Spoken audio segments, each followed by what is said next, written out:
Hi, this is Shambhu, and in this video we're going to see how to use the camera on the Samsung T301g. Now the first thing is that the lens is behind the slider here, so in order to use the camera you do have to slide it open so that the lens here is exposed. Once you have it open, the easiest way to use the camera is to use the dedicated camera button here on the right hand side of the phone. So once you press it, you get the option to take a photograph, and you select it again, and that activates the camera. And here I have a shell and a couple of colored stones, and once I have it in my viewfinder, I press that button again and take the photograph.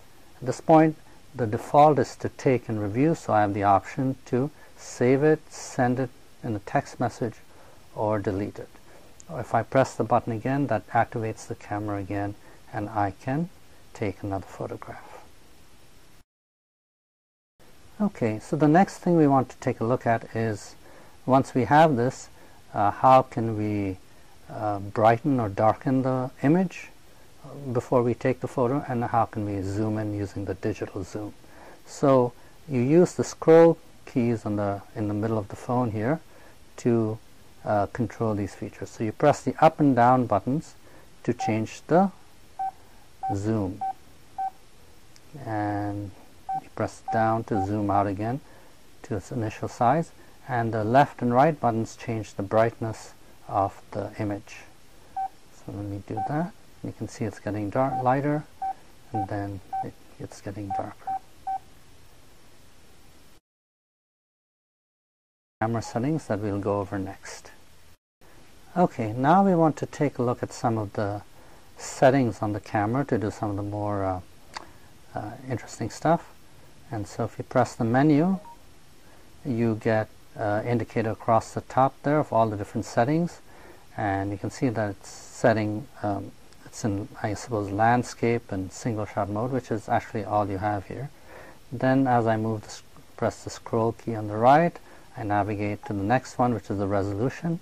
And the highest resolution on this camera is 640 by 480, which is the default, and I'll leave it there. The next thing you have is a timer, and you can set it to, as you can see, 3, 5, and 10 seconds, so that if you wanted to somehow mount the camera and get yourself in the photo of someone else, you can do that. Although with the handheld camera, you may not need it. But if you do set the timer, then once you do that and select it, see the indicator will show on the screen that there's a 0.5 there, meaning there's a 5-second delay on that timer. So let's go back to that, and let's reset that to off. The next feature is the auto white balance, and then it's set for auto, which is the default, but you can set it for daylight, incandescent, fluorescent, and cloudy light settings.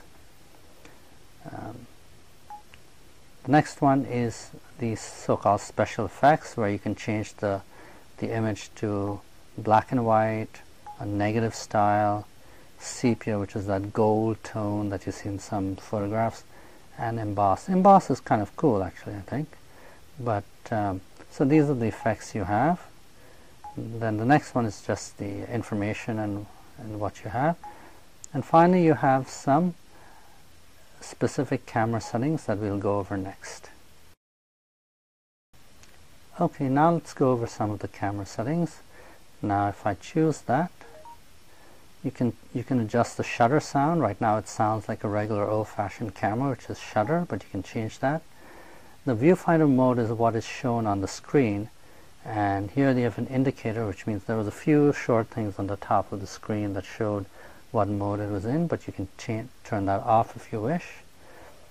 The scene program is set for normal, but you can change it to either nighttime landscape, which will tend to lengthen the exposure to try to get a photograph even when the lighting is not so great. And the metering exposure, you can choose, it's a little complicated, you can choose how to expose the photograph in terms of the lighting. Now the normal is, it takes the average of the lighting of the scene and attempts to make a proper looking photograph. A center weighted exposure will try to expose the center of the frame in the best way possible, and it'll just let the surrounding area to turn out as it may, but it gives primacy to the center of the image. And the spot would be the exact center focal point of the lens. I don't know the exact range for this lens. In an old-fashioned camera, you would sometimes pick an area in the frame that you wanted to set the exposure for, and set your meter for that, and then take then move the lens back and reframe it and set the image, take the image as you would like. With a cell phone camera, you know, it's hard to see how this could be that useful, but you know, it's something you might want to play around with if you're so inclined. It's nice that they give you that option.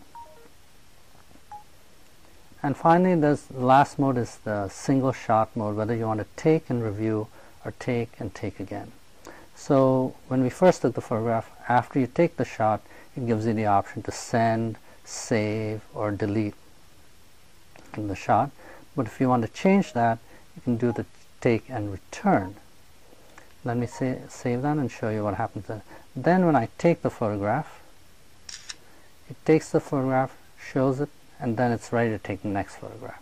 So if you want to take a few photographs in succession without having to decide whether to keep the photo or not, then this is the one setting to use. This is actually the setting I prefer, because you can always go back and delete the photos you don't want later on.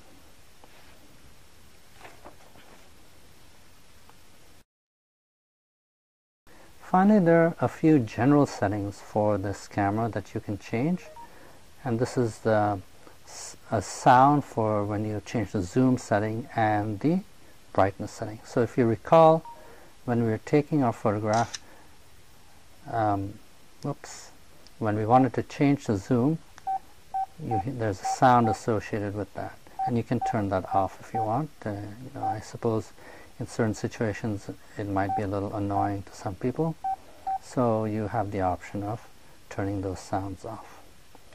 I think that's about it. I hope you found this useful. Even though the resolution isn't that great on this cell phone camera, the functions are kind of nice, and you can get some fairly interesting shots, and it's fun to play around with. Thanks for watching, and for more information, please go to my website, which is bestprepaidcellphoneplans.com. Thank you.